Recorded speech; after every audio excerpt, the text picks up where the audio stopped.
The stars looked the same as they always did through the viewport of the horizon's promise.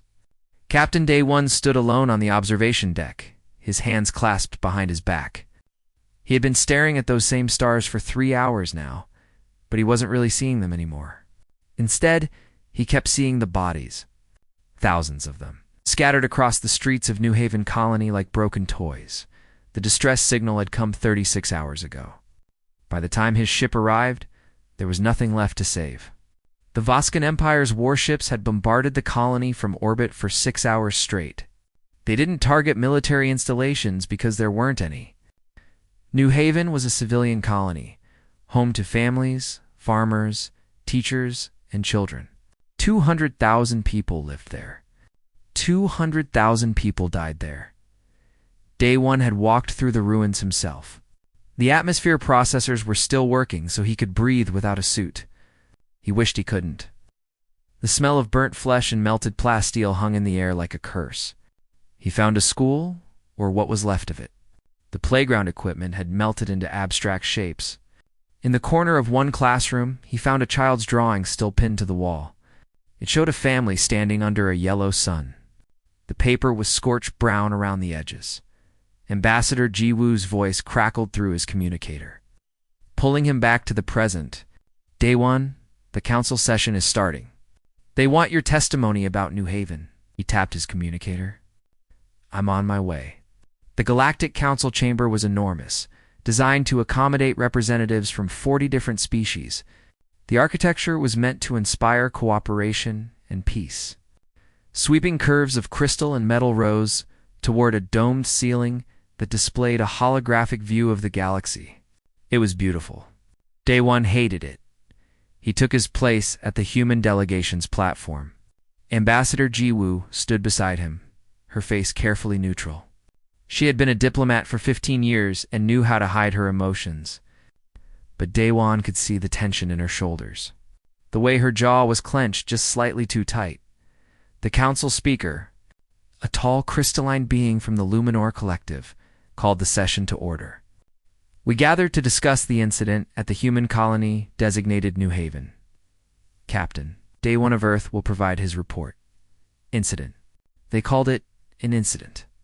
Like it was an accident, a mishap, something unfortunate but unavoidable. Day One stepped forward. 200,000 civilians are dead. The Voskan Empire attacked without warning and without cause. They targeted population centers exclusively. This wasn't a military action. It was mass murder. The Voskan representative, a massive reptilian creature covered in purple scales, made a dismissive gesture with one clawed hand. The territory was disputed. The humans built their colony in space claimed by the Empire. They were warned to leave. That's a lie, Day One said, his voice flat and cold. New Haven was established 40 years ago in neutral space. The Voskan Empire never filed a territorial claim until last month. The human speaks out of turn? The Voskan representative hissed. The Empire has records proving our claim. Besides, the matter is settled. The colony no longer exists, so there is no further dispute. Silence fell across the chamber. Day One felt something twist in his chest, something hot and sharp.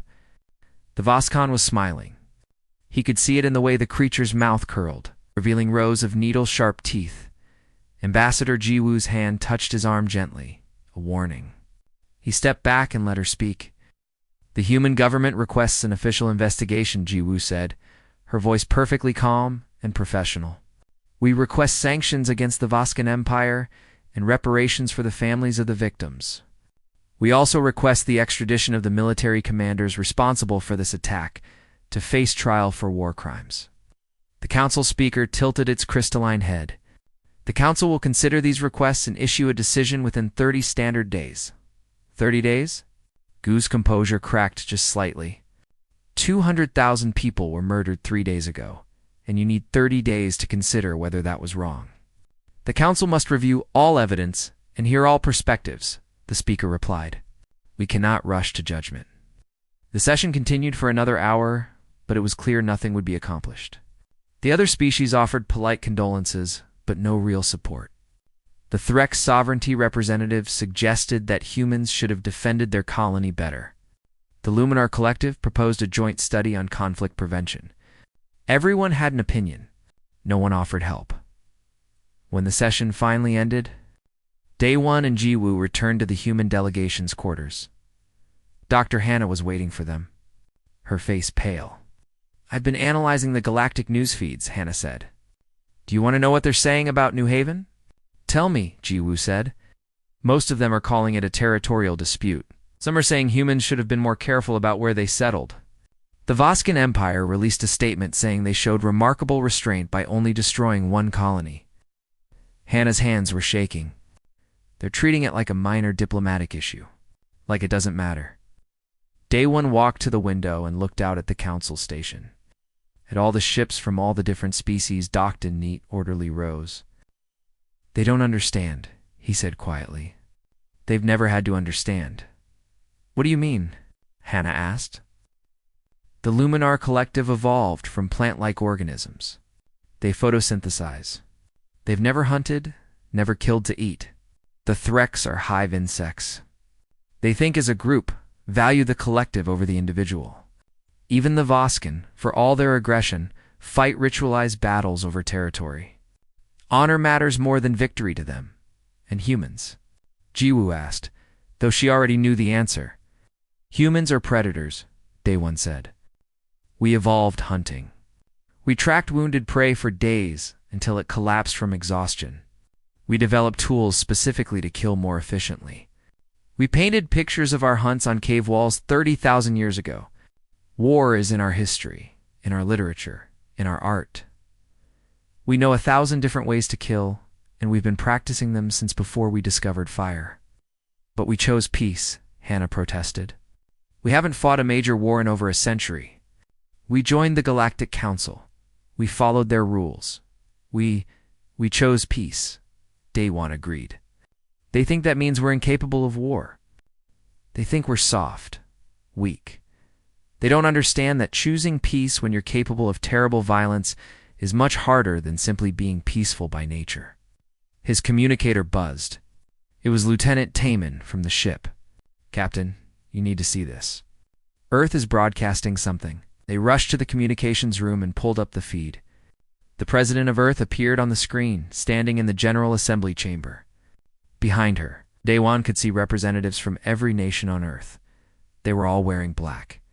The President's voice was steady, but her eyes were hard as stone. "The Voskan Empire has murdered 200,000 of our people. The Galactic Council has refused to act. We gave them a chance. We asked for justice. We begged for peace. They gave us nothing." She paused, and the silence stretched for 3 long seconds. "Therefore, as of this moment, the United Earth Government formally declares a state of war with the Voskan Empire. We will accept nothing less than unconditional surrender and the trial of all war criminals responsible for the New Haven massacre." The feed cut out. Across the council station, alarms began to sound. Emergency sessions were being called. Ambassadors were rushing to their ships. Day-One looked at Jiwoo and Hannah. They have no idea what's coming. Do you? Jiwoo asked. Day-One thought about Earth's history. He thought about Rome and the Mongols, about the world wars and the countless conflicts that came after. He thought about how humans had studied warfare as an art form, a science, a philosophy. He thought about the military academies that taught lessons learned from 10,000 years of organized violence. "Yes," he said quietly. "I do, and it terrifies me." Admiral Song-ho watched Earth grow smaller in the viewport as his fleet accelerated away from home. 40 ships, the largest military force humanity had assembled in over a century. They were heading to the frontier, to the border, where human space met Voskan territory. It would take them 3 weeks to get there. He hoped that would be enough time, not enough time to prepare. They were as prepared as they would ever be. No, he hoped it would be enough time for the galaxy to understand what they had done. He hoped they would realize their mistake and stop this before it went too far. But deep down he knew they wouldn't. On the command deck, his officers moved with quiet efficiency. No one spoke unless necessary. There was a strange energy in the air, something Sung Ho couldn't quite name. It felt like anticipation, but darker, hungrier. "Admiral, we're receiving reports from the reserve mobilization," his communications officer said. "All Callops have reported for duty. 98% response rate." Sung Ho nodded. That was unprecedented. During the last major mobilization drill, 5 years ago, they had managed an 80% response rate. This time, soldiers who hadn't worn a uniform in decades were rushing to recruitment centers. Some were arriving before their official orders even went out. Dr. Wunschik. The fleet psychologist approached him with a tablet. "Admiral, I need to discuss something with you.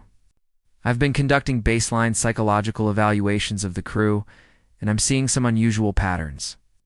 "What kind of patterns?"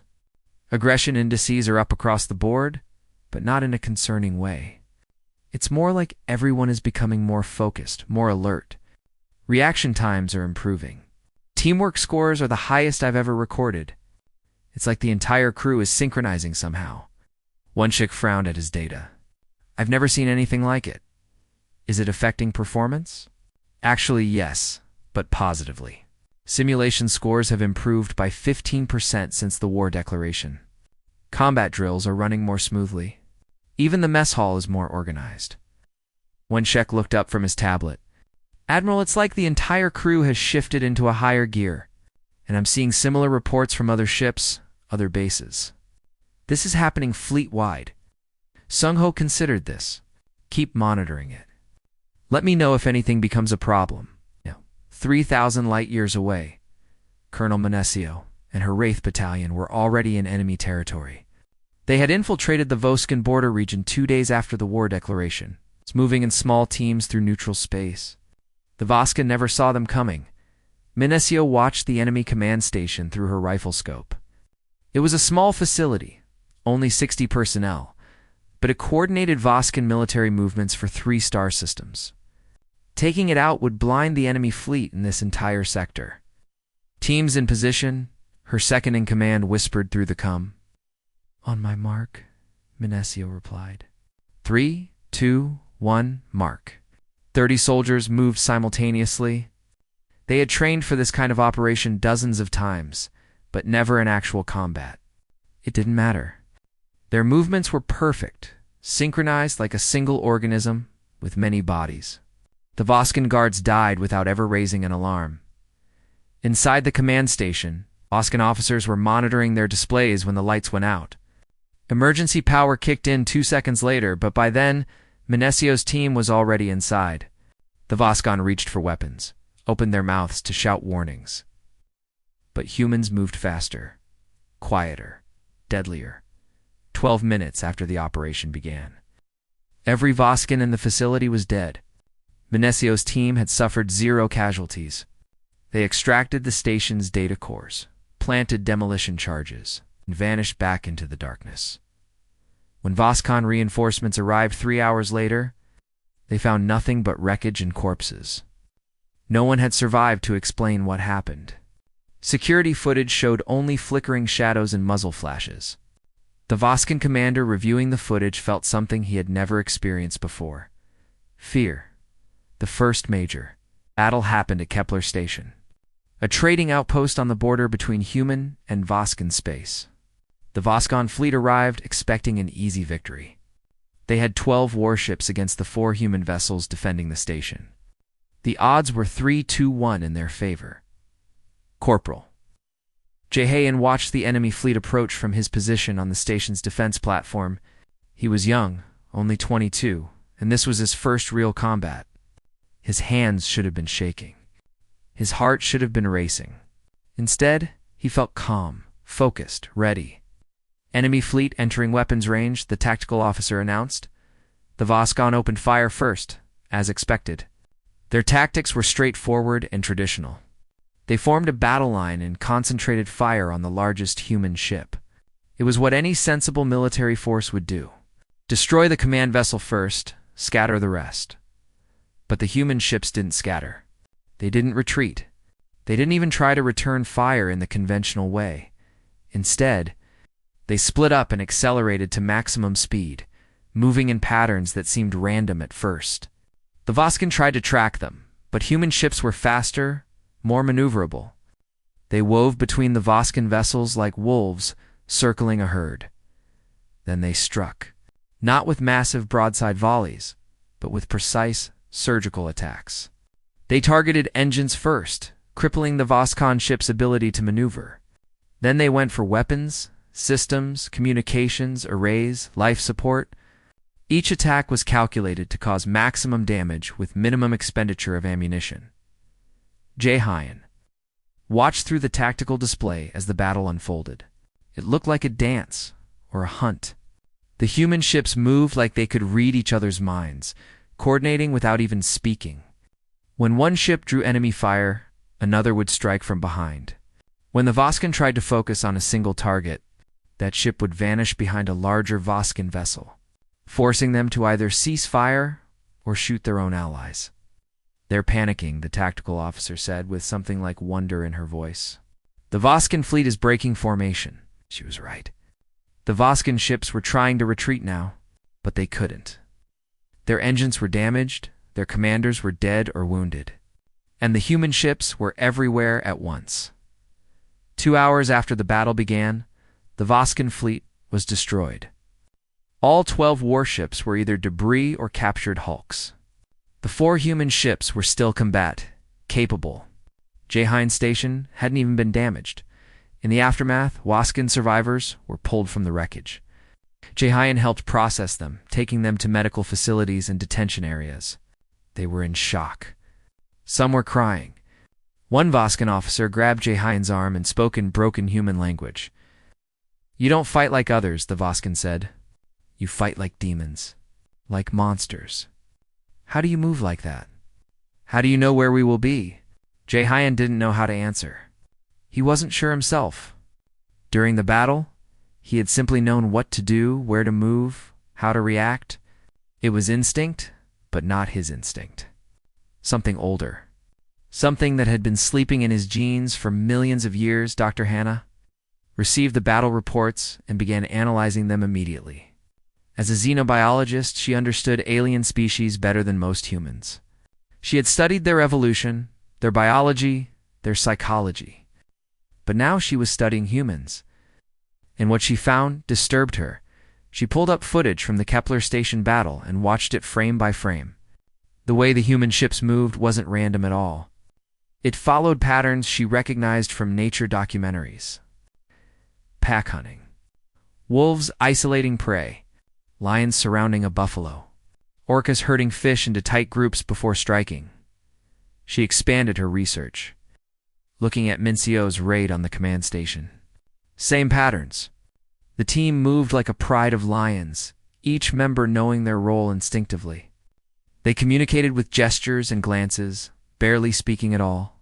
They attacked from multiple angles simultaneously. Overwhelming the prey's ability to respond, Hannah started calling it hunter mode in her notes. It wasn't an official term, but it fit. Humans were activating something primal, something built into their DNA from millions of years of evolution. They were becoming what they once were, what they had always been beneath the civilization and culture and technology. They were becoming apex predators again. She sent her preliminary findings to Dr. Wanshik, who added his own observations. "I think I understand what's happening," his message read. "War is activating ancient survival mechanisms. Humans evolved in small tribes that hunted together. Individual survival depended on the group's success. Over millions of years, we developed instincts for pack coordination, threat assessment, and strategic thinking. We're not learning these skills, we're remembering them." Hannah looked at the data again and felt a chill run down her spine. The galaxy thought humanity was peaceful and civilized. They thought humans were traders and diplomats and scientists. They had no idea that beneath that thin layer of civilization was something far older and infinitely more dangerous across the galaxy. Military analysts from other species were reaching the same conclusion. In the Threx Sovereignty war rooms, generals reviewed footage of human tactics with growing alarm. In the Luminar Collective's research centers, scientists calculated probable outcomes and didn't like what they found. The Voskin Empire was beginning to realize they had made a terrible mistake, but it was too late to take it back. The humans were coming, and they weren't coming to negotiate.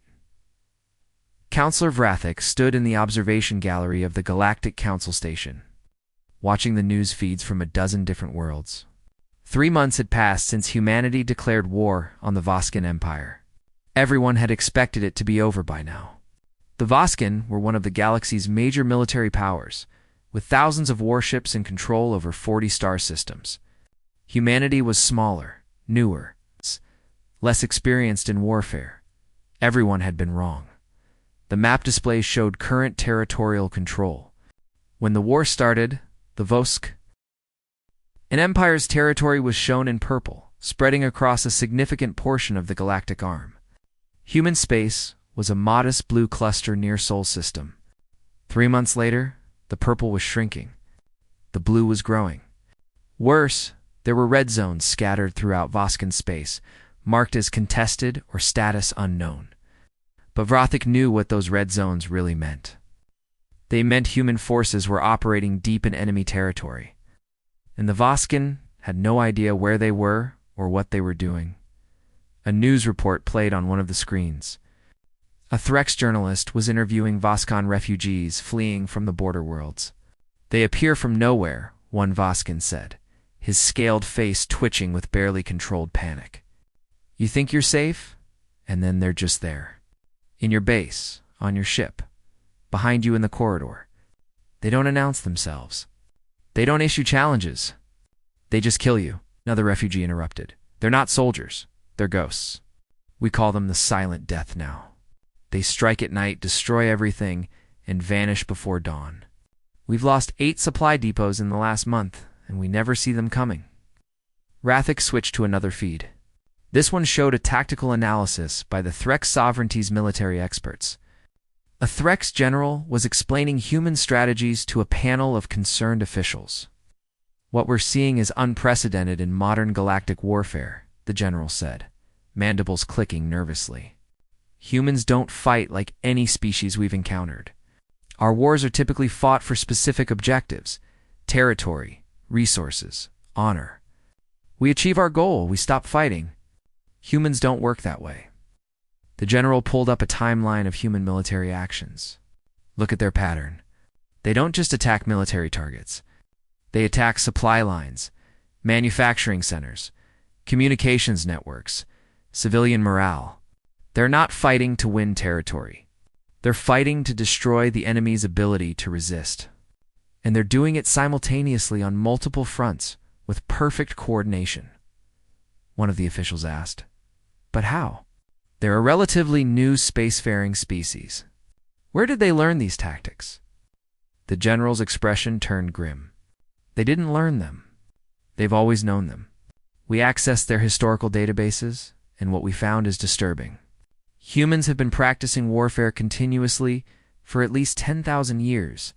They have more words for different types of conflict than we have for emotions. They study their own wars like we study art or philosophy." Vrathic had done the same research. What he found had kept him awake for days. Earth's history was a catalog of violence that never stopped. Wars between tribes became wars between cities, then between nations, then between continents. When they ran out of enemies on their own planet, they fought each other over ideologies, resources, religions. Some wars lasted for decades. Some killed millions. And humans remembered every single one, wrote books about them, built monuments to them, taught them in schools. But that wasn't the truly frightening part. The frightening part was that humans learned from their wars. Every conflict made them better at the next one. They analyzed their defeats, studied their victories, and passed that knowledge to the next generation. They had been refining the art of killing for their entire history. Captain Yunja's ship, the Silent Fury, was proving just how effective that history could be. Her vessel was a stealth destroyer, designed to operate alone in enemy territory. Over the past 3 months, she and her crew had destroyed 47 Voskan supply convoys, 6 manufacturing stations, and 12 military outposts. The Voskan had never even seen her ship. They just found wreckage and corpses at EUNG, studied the tactical display on her command deck. Her crew worked quietly around her, efficient and focused. They had been at this for 3 months straight without returning to base, living on recycled supplies and raiding enemy stores when they ran low. Target identified, her tactical officer reported. Voskon troop transport, heavily laden, minimal escort. Weapon status. All systems ready, Captain. Yunji smiled coldly. Then let's give them nightmares. The silent fury accelerated from its hiding spot in the asteroid field. The Voskan transport never saw it coming. Yunji's ship struck like a viper, destroying the escort vessels in seconds. Then, instead of destroying the transport immediately, she disabled its engines and communications. Broadcast our message, she ordered. The tactical officer activated the prepared recording. Yunji's voice, speaking in perfect Voskan language, echoed through the crippled transport. This is Captain Yunji of the Earth Fleet. Your empire murdered 200,000 civilians at New Haven Colony. We have not forgotten. We will never forget. Run home and tell your commanders, we are coming for them. We are coming for all of you. And there is nowhere in this galaxy you can hide. Then the silent fury destroyed the transport and vanished back into the darkness. Similar messages were being broadcast throughout Voskan space, not by official military channels, but by individual human units operating independently. It was psychological warfare on a scale the galaxy had never seen. The Voskan were starting to break, not from military losses, but from fear.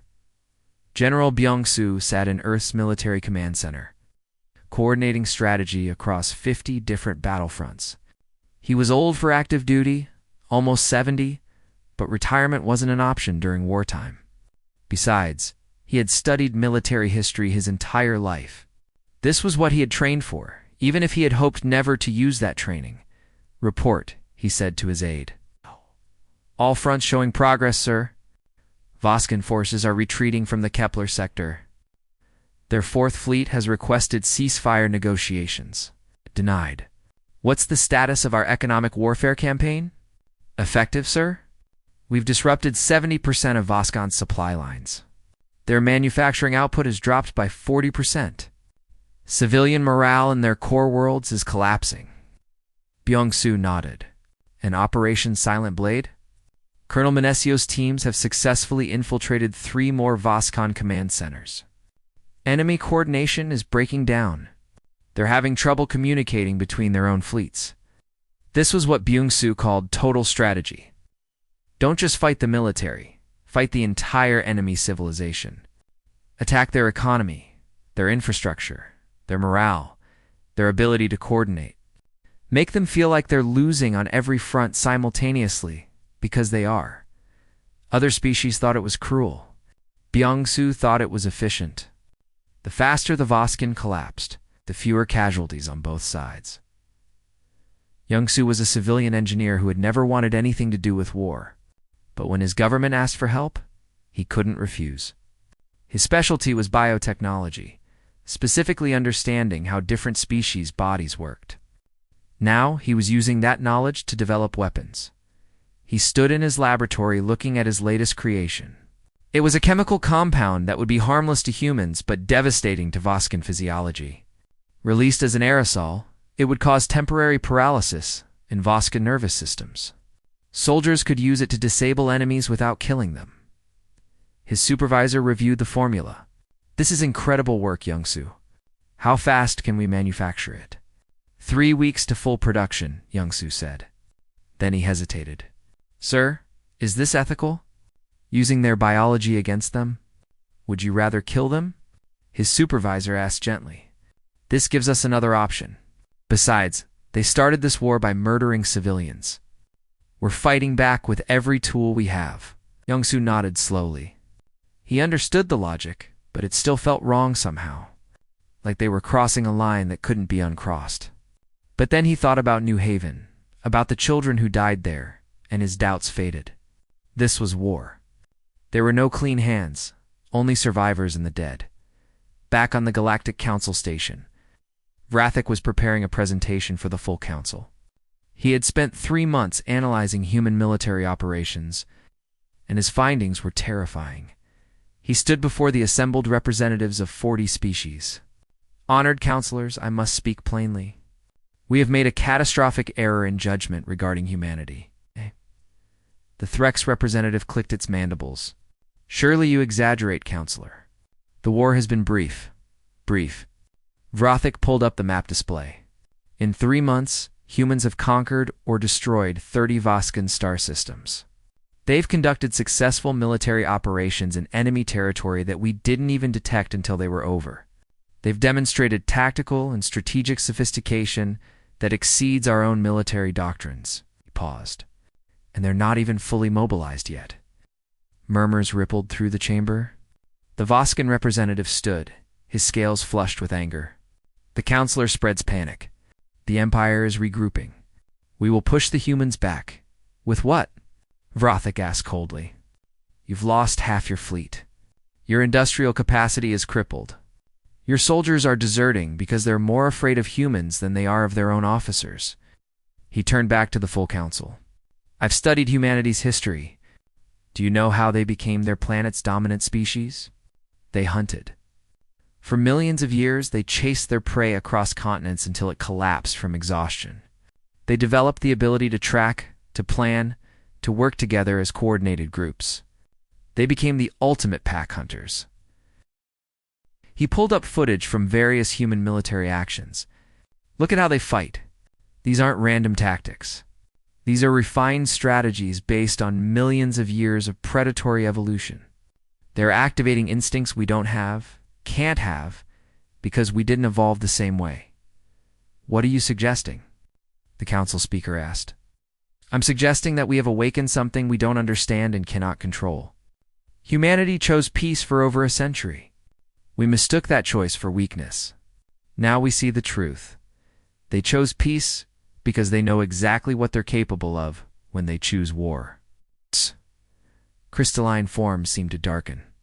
"And I fear we have only seen the beginning."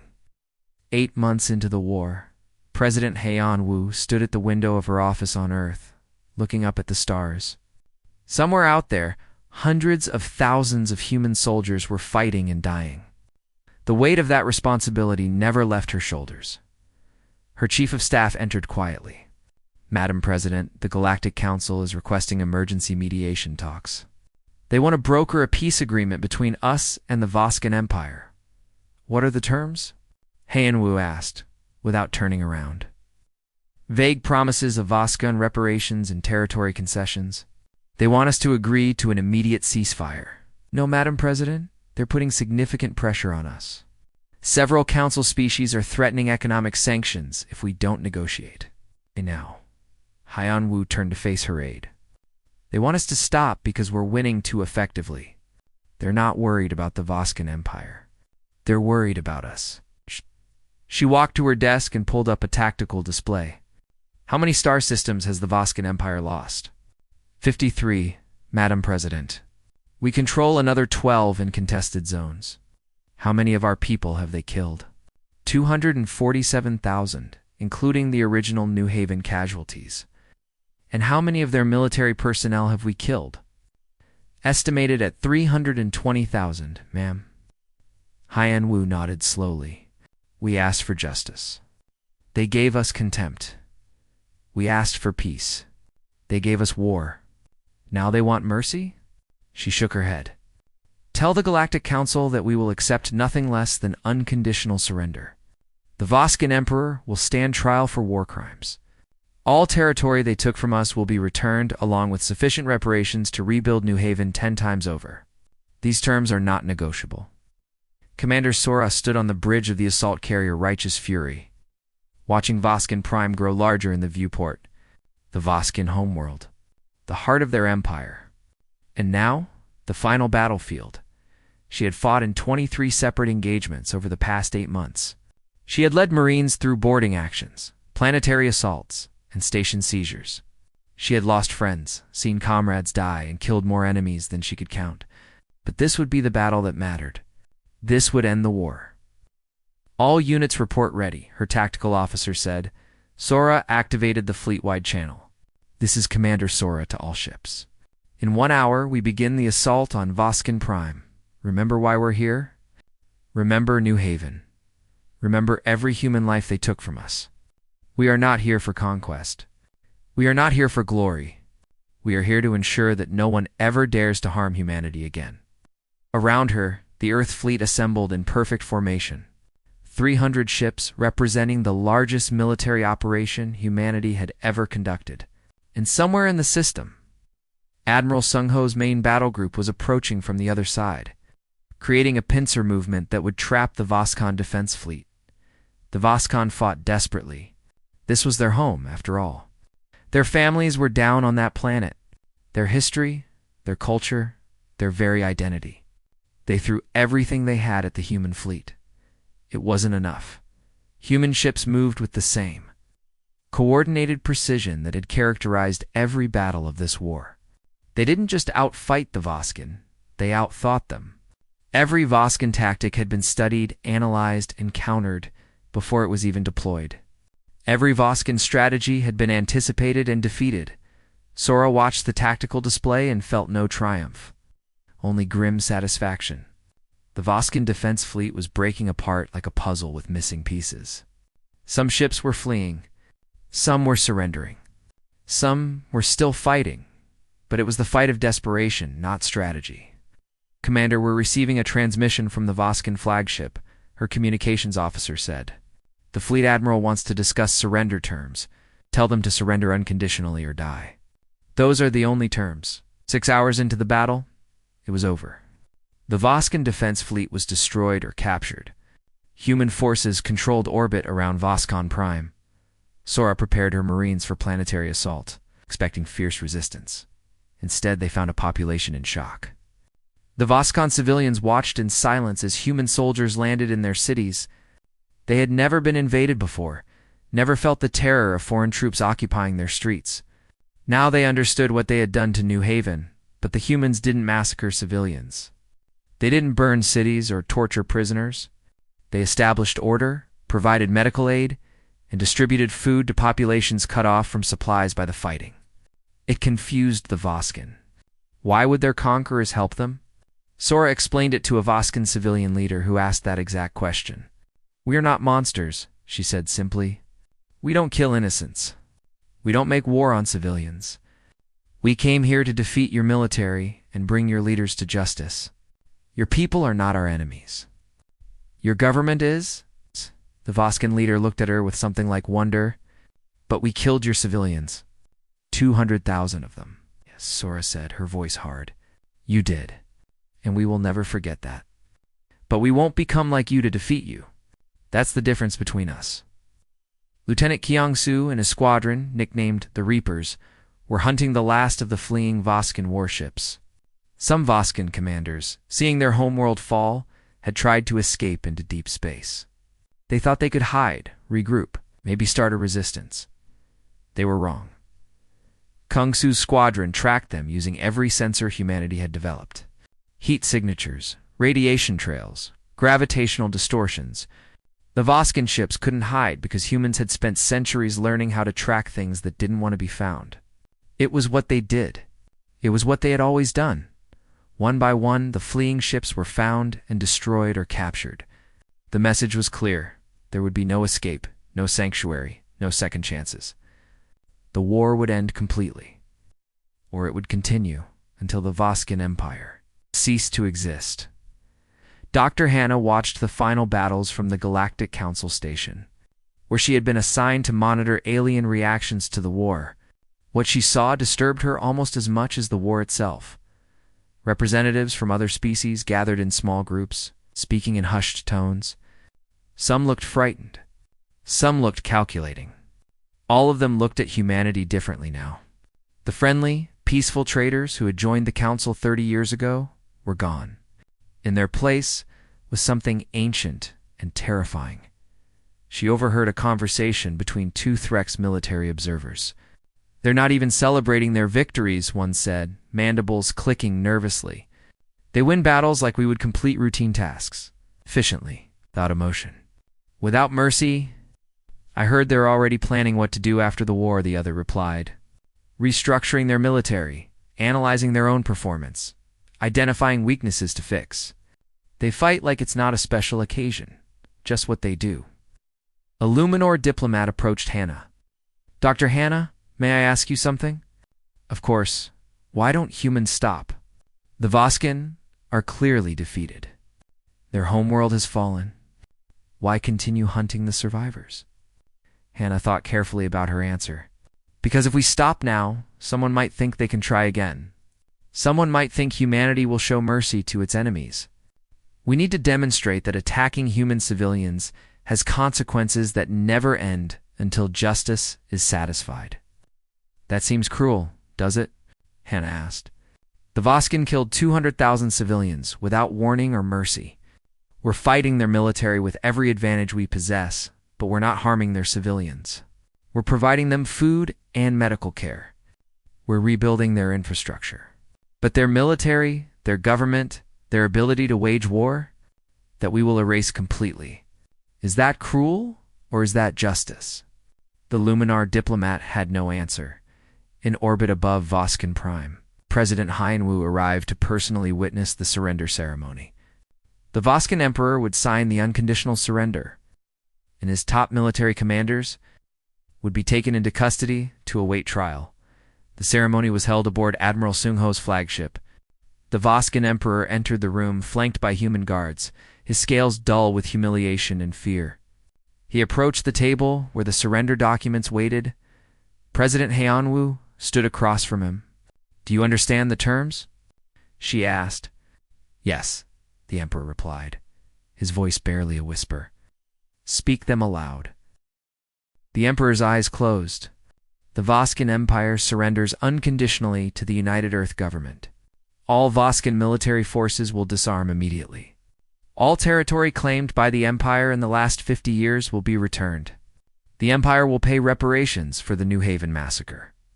All military and government officials involved in the attack on New Haven will stand trial for war crimes.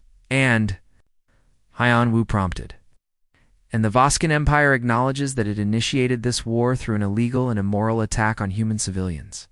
We accept full responsibility for all consequences of our actions. Sin. The Emperor signed the document with a trembling hand. When he finished, he looked up at Hyenwu. "What will you do to my people?" "Nothing," Hyenwu said. "We will help them rebuild. We will establish fair governance until they can govern themselves. We will ensure they have food, medicine, and security. Your people are not our enemies. You are." "Why?" the Emperor asked. "Why show mercy to them when we showed you none?" Hyenwu leaned forward slightly. "Because we are not you. We did not want this war. We did not choose violence. You forced this upon us, and we responded with every tool at our disposal. But we will not become monsters to defeat monsters. That is the difference between our species." She straightened and nodded to the guards. "Take him to the holding facility. He will stand trial with the others." As the former emperor was led away, Admiral Sungho approached the president. "What now, ma'am?" Hyenwu looked out at the stars. "Now we make sure this never happens again. We strengthen our defenses. We build alliances. We ensure that every species in this galaxy understands one simple truth: humanity will choose peace whenever possible. But if forced to war, we will prosecute it with every capability we possess until victory is absolute."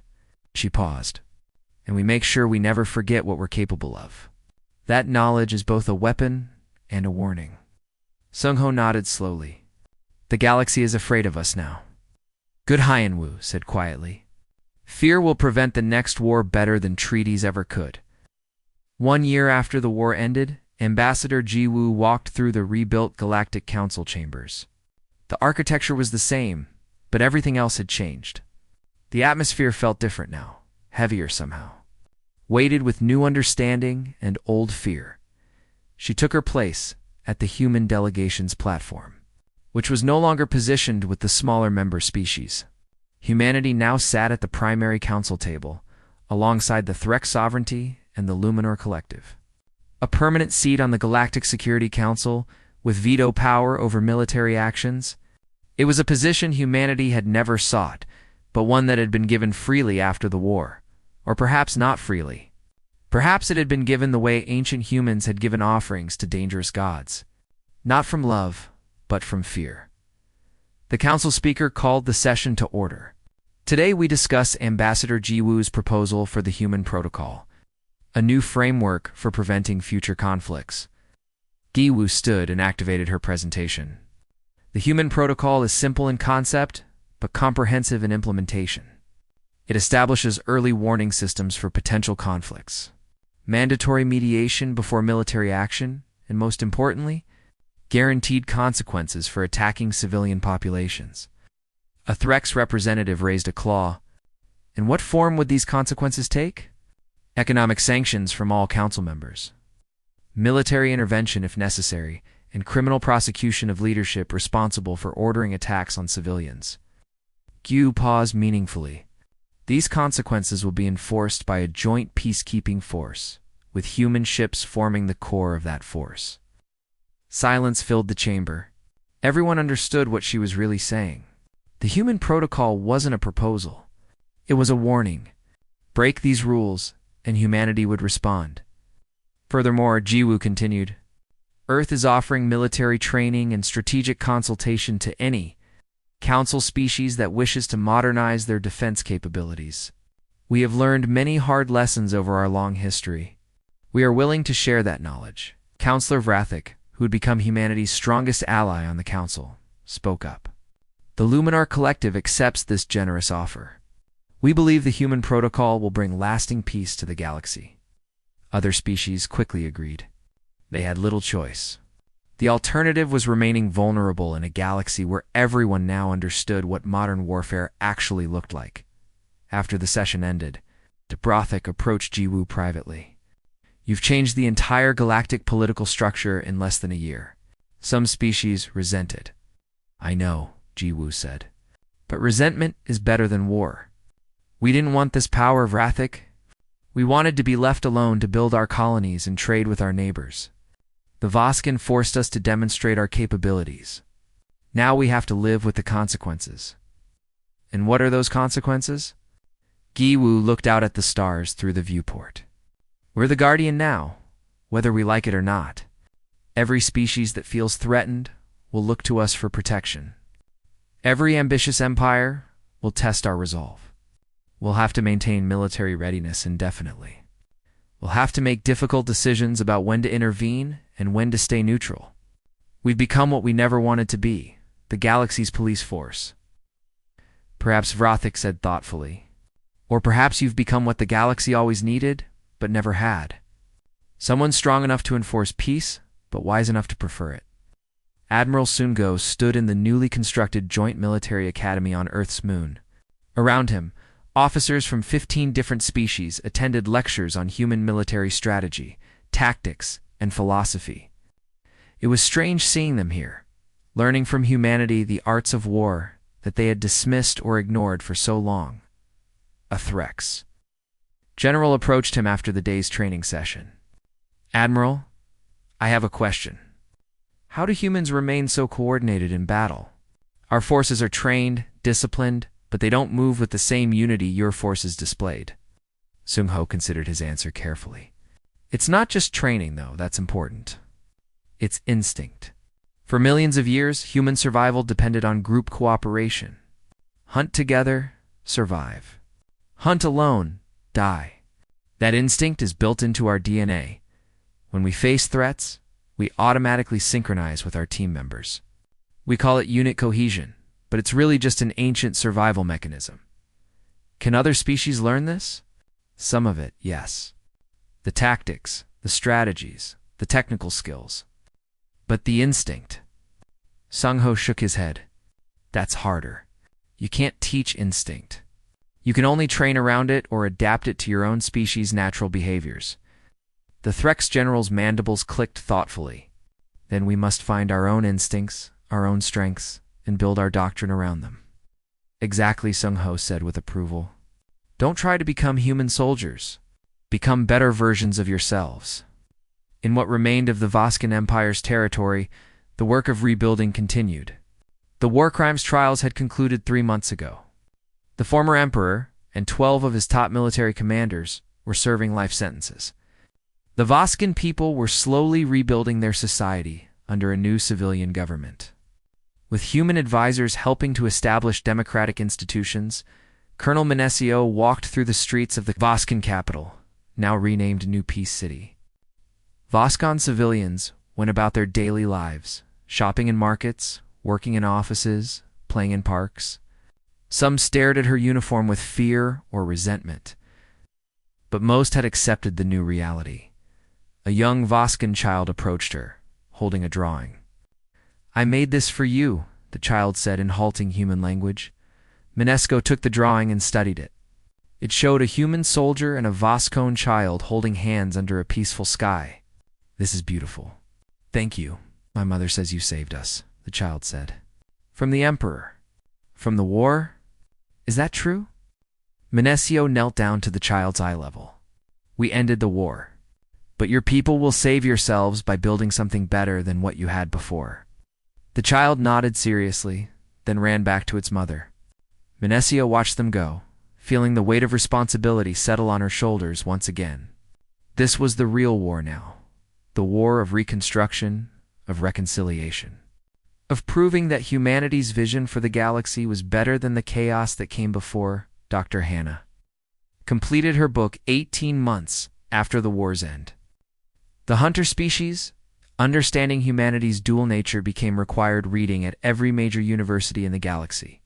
In it, she explained humanity's evolutionary history, their psychological makeup, and most importantly, their capacity for both great peace and terrible violence. The final chapter addressed the question everyone was asking: would humanity become the galaxy's tyrant? She wrote, "Humans possess a unique self-awareness about their own capacity for violence. They study their own history with brutal honesty, acknowledging both their achievements and their atrocities. This self-reflection is rare among spacefaring species.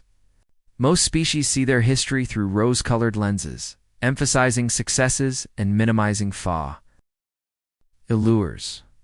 Humans do the opposite. They remember their mistakes vividly and work constantly to avoid repeating them. Ow.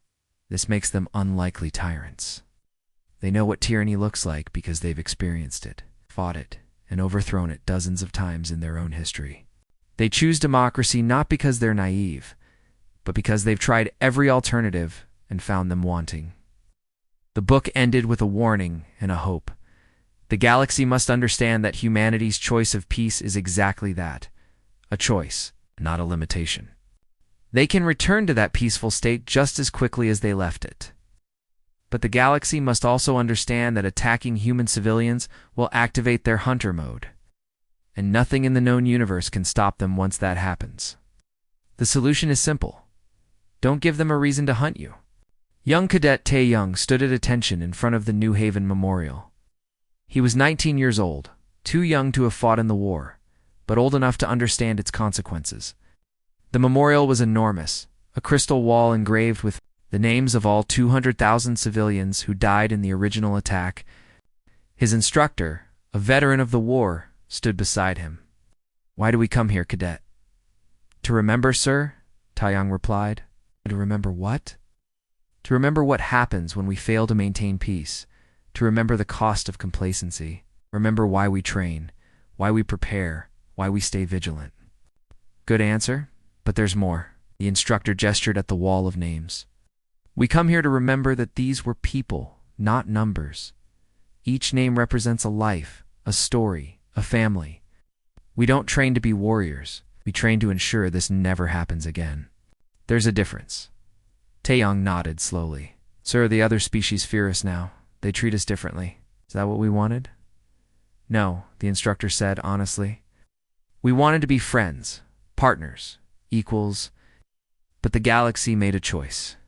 When they dismissed our protests and ignored our pleas for justice, they forced us to demonstrate our capabilities, and we have to live with being feared rather than loved." He paused. "But perhaps that's better. Love can fade. Fear lasts longer. If fear prevents another New Haven, then it's a price worth paying." Captain Daewon, who had witnessed the aftermath of New Haven so long ago, now commanded the newest and most advanced ship in the human fleet. The Eternal Vigil was a monument to humanity's transformation, bristling with weapon systems and sensor arrays that made it effectively undetectable when it wanted to be. He stood on the bridge as his ship patrolled the borders of human space. It was quiet now. No threats, no conflicts, just routine patrol. This was what he had always wanted. Boring peace. But he knew it could end at any moment. The galaxy had changed. Humanity had changed. There was no going back to the innocent days before the war. His communications officer interrupted his thoughts. "Captain, we're receiving a distress call. A civilian transport from the Luminar Collective is under attack by pirates." Daewon didn't hesitate. Set intercept course, maximum speed. "Inform the pirates that they have one chance to surrender before we arrive. After that, no quarter given." "Aye, sir." As the Eternal Vigil accelerated toward the crisis, Daewon felt that familiar sensation again. The heightened focus, the enhanced awareness, the perfect clarity of purpose. Hunter mode. It was always there now, just beneath the surface, ready to activate the moment it was needed. He had worried after the war that humanity might become addicted to that feeling, that they might seek out conflicts just to experience it again. But that hadn't happened. Humans were still fundamentally peaceful. They still preferred negotiation to combat, trade to conquest, cooperation to competition. But they were no longer naive. They understood now that peace required strength. Choosing nonviolence from a position of capability was very different from being incapable of violence in the first place. The pirates, seeing a human warship approaching, immediately surrendered. They had heard the stories.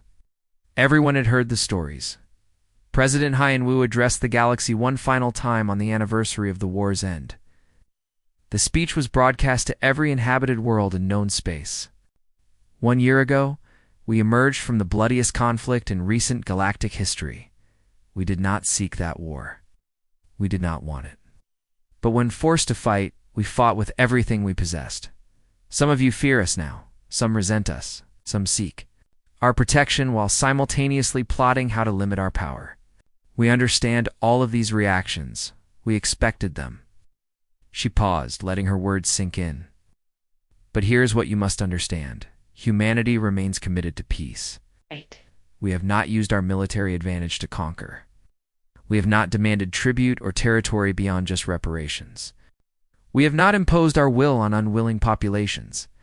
Instead, we have offered partnership, protection, and the hard-won wisdom of 10,000 years of warfare that we hope never to use again.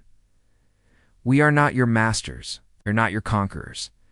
We are your guardians, if you want us to be, or simply your neighbors, if you prefer. But we will never again be your victims. We will never again watch our civilians murdered, while bureaucrats debate appropriate responses.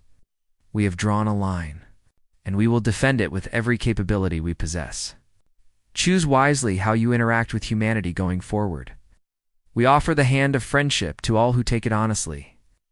But to those who might mistake our preference for peace as inability to wage war, remember this: we are not peaceful because we cannot fight. We are peaceful because we know exactly what we're capable of. That knowledge terrifies us more than it terrifies you. The choice is yours. Choose peace, and we will be the best friends you ever had. Choose war, and you will face the most terrifying enemy the galaxy has ever known. We hope sincerely and desperately that you choose peace. The broadcast ended, and across the galaxy, leaders in 1,000 different chambers weighed humanity's words. Some plotted ways to limit human power. Some sought ways to gain human favor. Most simply accepted the new reality. The galaxy had a new apex predator. And it was a species that remembered every lesson from 10,000 years of perfecting the art of war. But perhaps most importantly, it was a species that desperately hoped never to use those lessons again. In his quarters aboard the Eternal Vigil, Captain Daewon looked at the drawing he had saved from New Haven, the one showing a family under a yellow sun. He had kept it all this time as a reminder of what they fought for. Not glory, not conquest, not power. They fought so that other children could draw pictures of happy families under peaceful skies, He carefully placed the drawing in a protective frame and hung it on his wall. Then he dimmed the lights and looked out at the stars. They looked the same as they always did: beautiful, mysterious, infinite. But now humanity understood their place among those stars, not as conquerors, not as victims, but as guardians, choosing peace from a position of overwhelming strength, offering friendship while maintaining vigilance, building a better galaxy while never forgetting the terrible price of complacency. The hunter mode was still there, dormant, but never truly asleep. And it would remain there, a reminder and a warning for as long as humanity existed among the stars. The galaxy had learned its lesson, the hard way, as humans like to say. But it had learned. And somewhere in the darkness of space, humanity kept watch, hoping desperately that they would never need to hunt again.